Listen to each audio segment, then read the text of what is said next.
Liability. This is a word which categorizes a thing or a person as a burden. To say the least, Pakistan is a financial and geopolitical liability to its allies.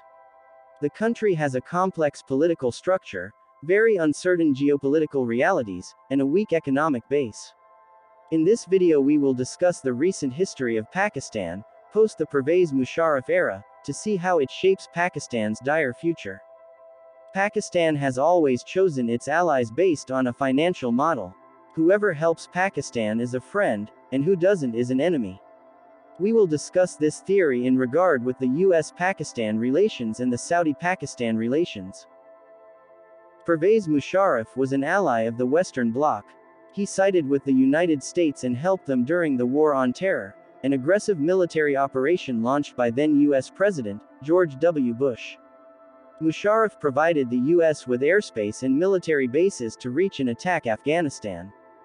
In return for that, Pakistan got billions of dollars in aid from the Western partners. However, it is important to point out that Musharraf was a military dictator who forcefully took government from Prime Minister NAWAZ Sharif in a bloodless coup in 1999. He ruled Pakistan with an iron fist for the next 9 years. Pakistan saw massive economic growth with GDP growth rate peaking at 7.5% in 2005. However, his tenure was filled with controversies which led to killing of thousands of innocent civilians.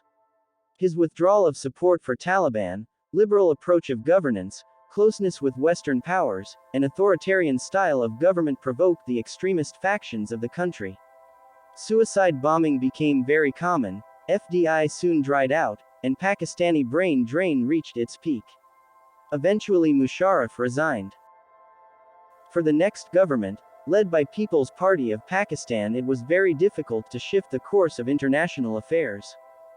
President Zardari continued Pakistan's coziness with the West, posing the country a substitute for Russia's South Asian buddy, India.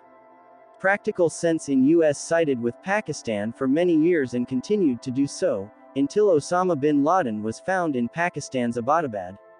Pakistan and US relations sank to a new low as US believed that Pakistan knew of the America's most wanted enemy living in the outskirts of Islamabad. Under the next government led by Nawaz Sharif, Pakistan went on a search for new allies.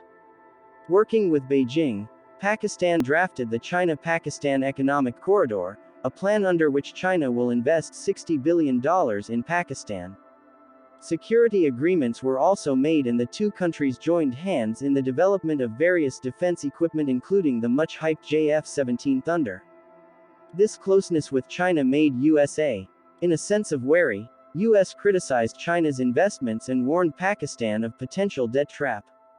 Meanwhile, a change of presidency in the US from Barack Obama to Donald Trump speeded the process of USA's preference of India over Pakistan. India better serves US interests of countering China.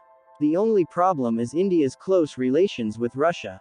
US has been trying to pull India towards itself by signing ground-breaking agreements like Comcasa and LaMoa, while also offering India sophisticated US defense machinery. This exacerbated the fondness of Pakistani policymakers for China over the USA. Relations worsened over time as the diplomatic thaw widened. Then came Imran Khan. He tried to re-establish friendly relations with the USA, however his focus was derailed. He left office accusing US of a drafting conspiracy to remove him. Khan made a lot of debacles in regard to foreign policy during his term. Out of all the post-Musharraf governments, Imran Khan's foreign policy was the most financial dependent.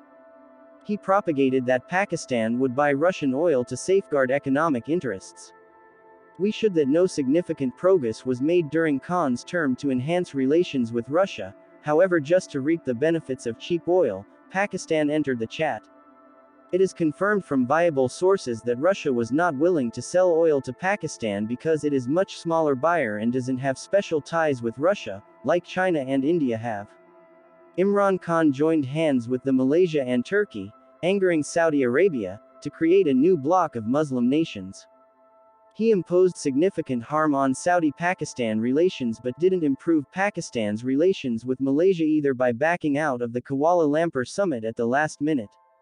He made vague statements that Pakistan was threatened to back out by an influential country which can inflict harm on Pakistan's economy.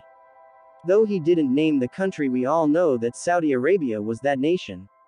Pakistan once again, for financial gains, embarrassed Malaysia internationally. This all shows that Pakistan doesn't have a consistent policy. The US offered financial help and Musharraf government joined the war on terror.